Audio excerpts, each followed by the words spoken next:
Whew. Wow. Hey guys, Brass Facts here. Was that you? You just bought a brand new suppressor. You've waited, well, nowadays you probably didn't wait all that long, but you've waited for a while to have this suppressor. You spent all that money, you put it on the gun, and it's kind of ruined the gun.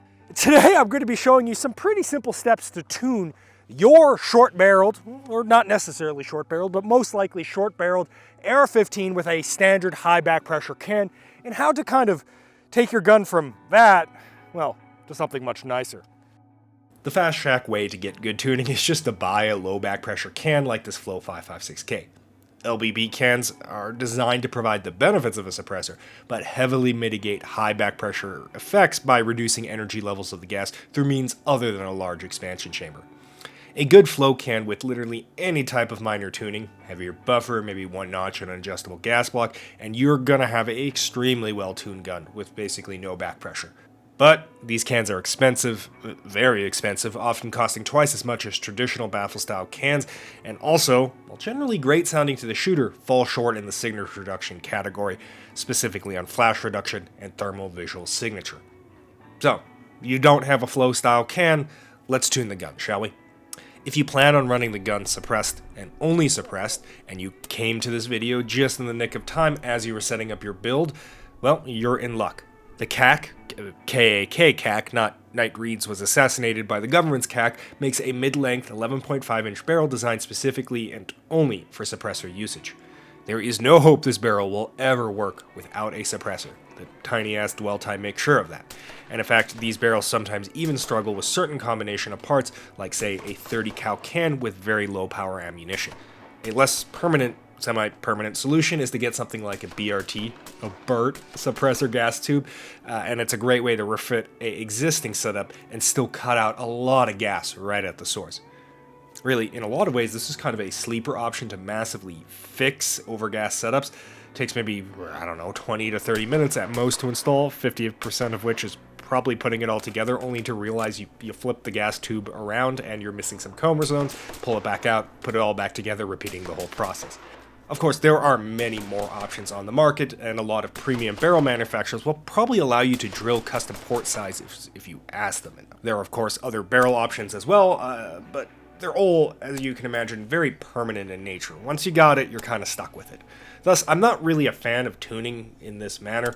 While fixed tune setups work great on the flat range under ideal conditions, I find these, often in the form of factory rifles, are often too tightly tuned to manage real-world conditions. The amount of gas that is required to effectively cycle a pristine, freshly lubed rifle versus a rifle that is dried out, covered in carbon and other goop, and has sand, dirt, or ham sandwich in the system are leagues apart. Add in spring wear, cam path wear, gas port erosion, receiver wear, and even magazine degradation. All of this makes the situation worse. Every time I get or watch one of these air quotes runs like a sewing machine type rifle get used hard, they always fall short, fail to lock to the rear, followed by an earful from excuses from the owner. You know the type. I think the flux doesn't work with this ammo. And that's not even to touch on the fact that ammo plays a significant part in this whole equation. Outside of military or police departments, most people are actually buying whatever ammo they can snag for cheap, brand be damned, for training purposes. So the difference between Bronze 223 and normal 556 is enough that a rifle that works with the latter won't even kind of work with the former if your rifle is tuned aggressively enough. As such, I'm strongly of the opinion that every setup needs a degree of versatility, either by being slightly overgassed to accommodate the variable nature of firearms condition, or by having a system that allows the user to modify how much gas enters the system on the fly. Or ideally, both. Both is good. Oh, malfunction! Oh my Jesus! Ooh, that's gritty. Damn, what is that? Thus, adjustable gas systems enter as the clear-cut solution to this problem, and is why piston guns for so many years were viewed as the superior suppressor host over DI AR-15s. Literally, if you got into the guns and into 20 teens, the phrase, shit's where it eats, is probably permanently hard-coded into your brain. I will be muttering that phrase while rocking in a chair when I'm delirious in a retirement home. It's important to note not all adjustable gas blocks are created equal. For example, the adjustable low profile variety are a dime a dozen. Go to Primary Arms, grab whatever flavor piques your fancy. All of them have a clear-cut reputation of just completely carbon locking almost immediately, preventing any in-field adjustments. So these are more gas tuning where it's more of a set and forget type of deal, and functionally very similar to just going out and buying a fixed suppressor gas block like, say, this very cheap YHM suppressor block. As such, I generally prefer purpose-built adjustable gas systems that are beefed up to allow torque to require to break through the carbon locking that is going to happen basically as a rule. There are many options on the market, a lot of which are complete turbo jank piles of garbage that tend to break, all the while still getting carbon locked. But one of them that stands out seems to be the rifle speed adjustable gas block.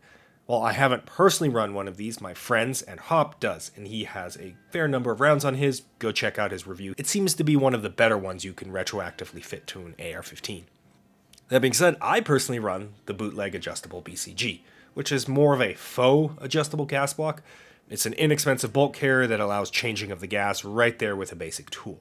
As one might expect, it's plug and play, zero gunsmithing required. I've been using a bootleg BCG for the better part of 4 years, with probably a collective total of at least 20,000 rounds over 3 to 4 different bulk carriers. Works on my build, as they say. It's a 4-position adjustable, with one of the positions being standard wide open. Getting back to that faux adjustability nature, the bootleg BCG works by increasing dwell time, which somewhat does reduce gas to the chamber and definitely reduces recoil impulse, but it's not actually cutting off gas at the source. As such, tuning with the bootleg isn't nearly as straightforward as you might expect, especially when you're also messing with buffer weights. Alright, let's see if we get a lock back. Partial. At long last, Rock decides not to put a bootleg in it. Ooh, that's a nice logo on that BCG. Some overgas rifles with tight dwell time will just stop working as soon as you put a bootleg in. But sometimes marginally overgas guns with a lot of dwell time to play with can benefit from the full range of adjustment, right? It's going to depend on the rifle you put it in. Buffer weights and buffer springs are next up. Typically, a lot of people start here, and that's actually a great way to start. It's very cheap and easy to tinker with, but if you're going to go all in from the top, it makes sense to kind of use this as final tuning, so to speak. Most AR-15s are going to ship with a 3-ounce carbine weight, but we can increase this to a 3.8 H weight or a 4.6 or 5.4 H2 or H3 respectively. General practice here is pretty simple. Go with the heaviest weight that you can get away with up to an H3. Heavy reciprocating mass means increased dwell time and reduced carrier velocity, all of which roughly translate the gun feel good to shoot. Just be careful not to go overboard here. A lot of rifle issues that aren't plumbing related tend to tie back to just over-buffering the damn thing. However, the flip side is also true. A lot of rifles that are shipped from the factory, especially generic, Smith & Wesson types, tend to be under-buffered significantly. You can get away with probably throwing an H in there without even questioning it. The other half of the buffer weight dynamic is going to be buffer spring. Except increasing the weight, we're increasing the amount of force required to compress the spring. Springco, Geisley, Tubbs, and I'm sure many more make enhanced buffer springs. I personally prefer Springco because they come in different colors and that sates my autism. Checking out their 2006 looking website, we see the Skittles catalog of different color springs. Much like the buffer weight, these in theory increase dwell time and decrease recoil impulse, but in practice, a big reason why we're after these is mostly just to assist in the forward push of the recoil cycle, that is the chambering of the round. Because we're increasing the force required to compress the spring in the first place, we get a stronger return stroke, which helps with, cycling. Whoa! It's fucking Santa! Ho, ho, ho. Oh my god, yes. Whoa! That's the thumbnail. That's a good He's not even pointing remotely. No, he was close. He was right on it. Whoa! Whoa! Some shit out here. Have you ever seen the zeroing? Oh, I saw a shooting star on camera. Oh my god.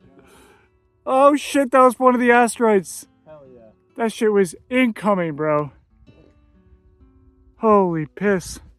Okay, we got all that. Let's actually tune the thing. Before we go outside and, tune a rifle, there's a couple things that is worth going over.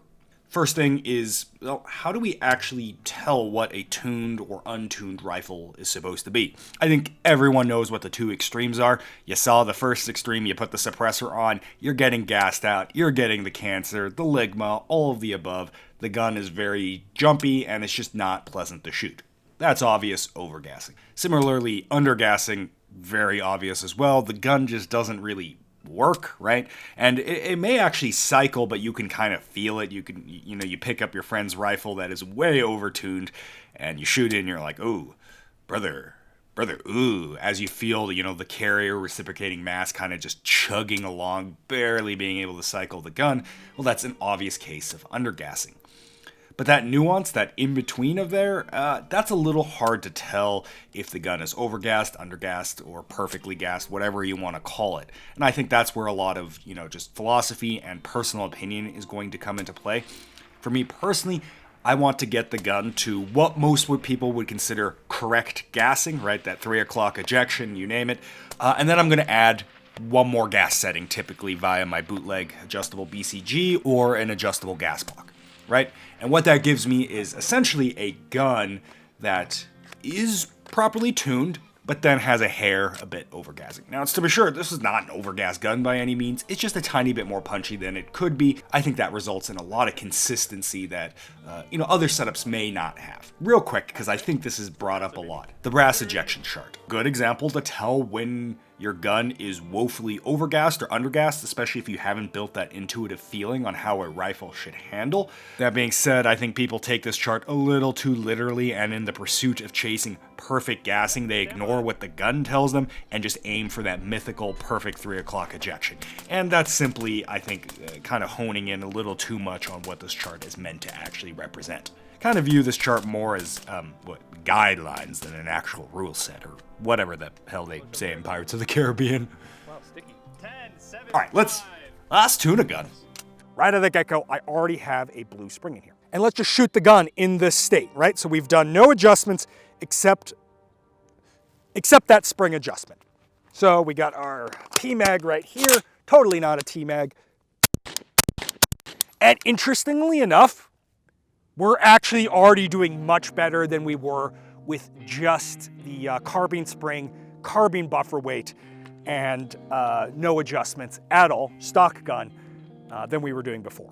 Initially, I was ejecting straight forward, the gun was very punchy, and I was getting a shitload of gas to my face, and now the gas ejection is actually already towards the camera. But we want more. So in this case, let's use our adjustable system. In this case, it's a bootleg BCG. This could be a gas block, this could be whatever. I'm a bootleg BCG simp, so we're doing it. And we're just gonna go to the full suppress setting. Surprisingly, that feels good, and we got full bore 3 o'clock ejection. But I know from experience that the gun is still a hair jumpy right now. I can feel it track a little bit more than I want to. We're still running a carbine weight, so let's start messing around a little bit. Let's drop the carbine weight out for this H weight I got lying around.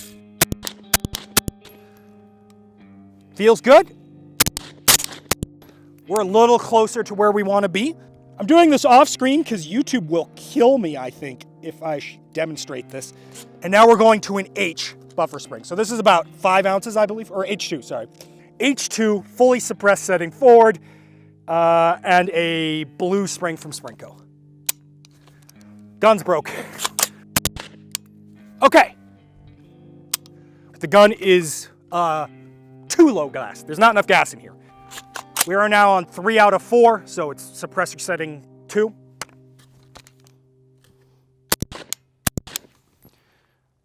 All right. Let's go see if it locks to the rear. And it locks to the rear. And, well, that's that. After this, I shot the gun a little bit more, and I decided, yeah, it actually felt really nice to shoot, but I just wanted that little bit more gas. It was actually too perfect. I didn't take my own advice, right? I perfectly tuned the gun, and then I shot a range session with it, and I decided I just wanted that little bit more gas. So I added one more on the gas setting, or I should say removed one more on the gas setting, and now the gun is a hair over gassed, but we're still very much tuned compared to where we started the day with. And I also have that extra reliability for that warm and fuzzies. Okay, thanks for watching. I think that's enough suppressor content for now. I think that's 3 suppressor content videos in like a 1 month time span, so we'll be trying to do something else later. Anyway, guys, thanks for watching. Thanks for the people that keep commenting. I got really sick a week ago, so I went back and like read all of my comments for some reason. So, weird, right? Is that narcissistic? It might be. I don't know. Anyway, see you guys later. I'll get you. You want grape or apple? Oh, could you bring them both over here and I'll look at them and decide which one I want? Never mind. Look at this grandma. Before we fuck with her. Let's gaslight your best friend in the world. Not just man's best friend with rocks. I love healers because their eyes always look like they're looking in 2 different directions. No, that's just Nova. That's just her because she's old and doesn't have 2 good eyes.